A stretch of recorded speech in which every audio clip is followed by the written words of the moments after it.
খামেনির মেজ ছেলে Mujtaba Khamenei supreme কাউন্সিলের ভোটাভুটিতে বিজয়ী হয়েছেন। অর্থাৎ খামেনির মৃত্যুর পর সেই স্থলাভিষিক্ত হয়েছেন মুস্তফা খামেনি। তিনি ক্ষমতায় বসেই ঘুম হারাম করে দিয়েছে দুটো দেশের, তাদের কপালে ভাঁজ পড়ে গেছে। কি করেছে বলবো। খামেনি নামটি যখন ঘোষণা এলো ইরানের পক্ষ থেকে, আমরা তো প্রথম দিনই আপনাদের জানালাম যে এমন একটি সিদ্ধান্ত এসছে, বাট এটা অফিসিয়াল না। ইরান এবার অফিসিয়ালি বিষয়টি যখন কনফার্ম করলো, ট্রাম্প বলল আমার এই ব্যক্তিকে মানতে আমি নারাজ। মার্কিন মুলুকের প্রেসিডেন্ট ডোনাল্ড ট্রাম্প বললেন ইরানের সুপ্রিম লিডার হিসেবে মুস্তফা খামেনিকে মানতে আমি রাজি নই। ইরান বলছে ট্রাম্প তুমি কে? আমার দেশের সুপ্রিম লিডার আমার দেশের জন্য, তুমি কি এই দেশের?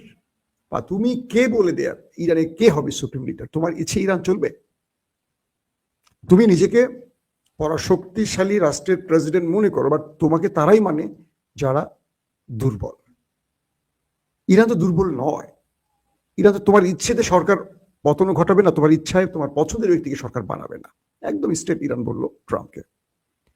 তো এই ব্যক্তি মানে মুস্তফা খামেনি, তিনি হলেন আইআরজিসি সবচেয়ে প্রিয় ভাজন। খামেনি তো বয়স হয়ে গেছে প্রায় 87 বছর। আইআরজিসি কে নেপথ্যে বসে কন্ট্রোল করতেন মুস্তফা খামেনি। যেহেতু যুদ্ধটা আইআরজিসি মেইনলি করছে, তাই মুস্তফাকে আইআরজিসি চাচ্ছে তাদের লিডার হিসেবে, কারণ তার সাথে তাদের কেমিস্ট্রি ভালো। এবং খামেনিকে নিচে তার বাবাকে কাছ থেকে দেখেছেন তিনি পারবেন ইরানকে ঐক্যবদ্ধ করে রাখতে। এই বিষয়গুলোকেও ইরানের জনগণ মাথায় রেখেছিল। তো খামেনির ছেলে মুস্তফা খামেনি ক্ষমতায় বসেই বিগ সারপ্রাইজ দিলেন বিশ্বকে। কাল রাতে দখলদার দেশটির ভেতরে ভয়ঙ্কর আকারে মিসাইল এবং ড্রোন অ্যাটাক হয়েছে। বলা উচিত যে মুস্তফার নির্দেশে আইআরজিসি কালকে ইরানের ভেতরে বিপজ্জনক, ইরানের ভিতরে না, নেতা কাকুর বাড়িতে বিপজ্জনক সব মিসাইলগুলো হিট করেছে। ইমাদ, খাইবার শেখান, তারপর আপনার কি বলে সিজিল, এই যে আরো আছে নতুন নতুন ভ্যারিয়েন্টের, এগুলো চলে গেছে।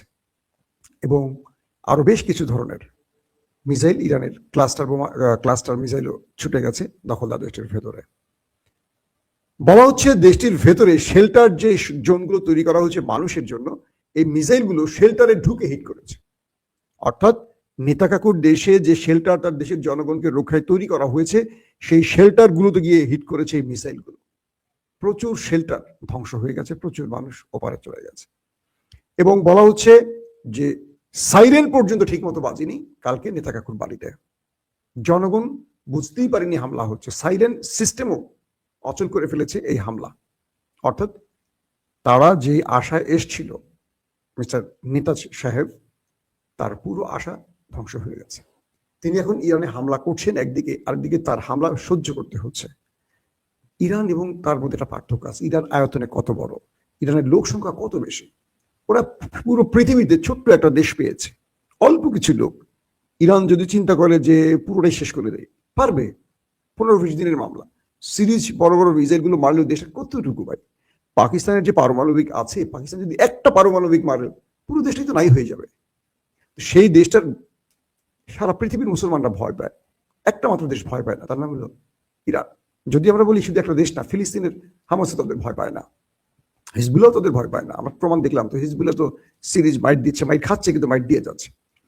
তো কাল রাতে এই মিসাইল হামলায় মানে ইরানের মিসাইল অ্যাটাকে তাদের শেল্টার জোন ধ্বংস হয়ে গেছে। গুরুত্বপূর্ণ জায়গাগুলো শুধু জ্বলতে দেখা গেছে, ধ্বংসস্তূপের রূপ নিয়েছে নেতা কাকুর বাড়ি। পাশাপাশি সাইরেন ফেল করায় মানুষ সিগন্যালও পায়নি কখন মিসাইল আসবে, ড্রোন আসবে। তার মানে ভেতরটাকে ভণ্ড করে ফেলেছে। তারপরও তারা প্রকাশ করছে না। আমি দেখলাম ফুটেজে রাস্তার উপর যে সিসি ক্যামেরার আছে না, ওদের সিসি ক্যামেরাগুলো ওরা খুলে ফেলছে, ভেঙে ফেলতেছে। কেন? এই ফুটেজগুলো ক্ষয়ক্ষতির পরিমাণ বলে দিচ্ছে। এগুলো মানুষ যেন পৃথিবীকে দেখাতে না পারে, এই জন্য দখলদারদের বাহিনীগুলো রাস্তা থেকে সিসি ক্যামেরা সরিয়ে ফেলছে, ভেঙে ফেলছে।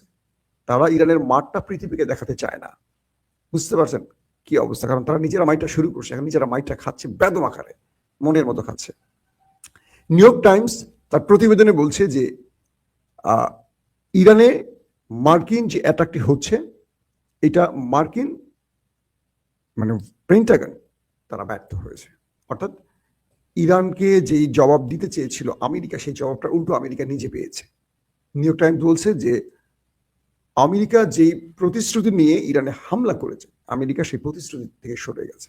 এবং তারা বোঝেনি যে ইরান এত শক্ত জবাব দেবে, কিন্তু এবার সেই জবাবের পর তারা বুঝতে পারছে এই হামলাটি তারা মানে আমেরিকা তার সিদ্ধান্তটি ভুল নিয়েছে।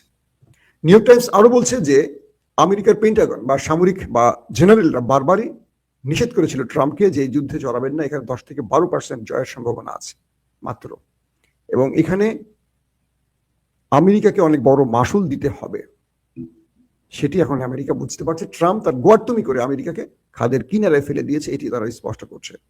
বারবার ট্রাম্পকে নিষেধ করা হয়েছিল যুদ্ধে না জড়াতে, কিন্তু ট্রাম্প মানে জোর করে তিনি যুদ্ধে এসেছেন, বা নেতানিয়াহুর বুদ্ধিতে তিনি যুদ্ধে এসেছেন এমনটি বলা হচ্ছে। কাতার নতুন করে স্টেটমেন্ট দিয়েছে, তাদের পররাষ্ট্রমন্ত্রী বলছে যে আমরা ইরানের বিরুদ্ধে লড়াই করব না, আমরা আমাদের মধ্যে আলোচনা করে সমাধান করব। যখন ইসরায়েল চাইছে আরব দুনিয়া এই যুদ্ধে জড়াক, তখন কাতার স্পষ্ট করে বলছে যে না, আমরা ইরানের বিরুদ্ধে যুদ্ধে জড়াবো না, আমরা আমাদের সমাধানটা নিজেরা আলোচনা করে করতে চাই, কোনোভাবে আমরা আমাদের মানে আরেকটা মুসলিম দেশের সাথে লড়াইতে যাবো না। দুর্দান্ত স্টেটমেন্ট দিয়েছে আবারও আমেরিকা এবং ইসরায়েল হতাশ কাতারের বক্তব্যে। কালকে লাইভে আপনাদের বলেছিলাম যে আরব আমিরাত ইরানে হামলা করেছে এমন খবর দিয়েছে নেতাকাকুর গণমাধ্যম, কিন্তু অবশেষে আমি আপনাদের বলেছিলাম যে আরব আমিরাত কোনো স্টেটমেন্ট দেয়নি। আজকে আরব আমিরাত স্টেটমেন্ট দিয়েছে তারা ইরানে কোনো হামলা করেনি। এই তথ্যটি পুরো মিথ্যে, অর্থাৎ বোঝা যাচ্ছে তারা আরবকে যুদ্ধে জড়াবার জন্য চেষ্টা করে যাচ্ছে, পারছে না। আরব এখন পর্যন্ত কোনো বোকামি করেনি, আগামী দিন কি করবে জানি না, এখন পর্যন্ত তারা কিছু বলেনি। সবচেয়ে ভয়ঙ্কর যে ব্যাপারটি হলো আমেরিকার সকল জনগণকে এবং অফিসিয়ালকে, যারা অ্যাম্বাসিতে বা দূতাবাসে কাজ করে, তাদেরকে দ্রুত সৌদি আরব ছাড়তে বলেছে আমেরিকা। ব্যাপার কি? আমেরিকার জনগণ তো অনেক চলেই গেছে সৌদি আরব ছেড়ে বা আরব রাষ্ট্র ছেড়ে, এবার অফিসিয়ালদের, দূতাবাসে কর্মকর্তাদের কেন দেশ ছাড়তে বলছেন? তার মানে সৌদি আরব নিয়ে বড় কোনো অ্যাডভেঞ্চারে যাচ্ছে আমেরিকা ইসরায়েল। ধারণা করা হচ্ছে নিজেরা কোনো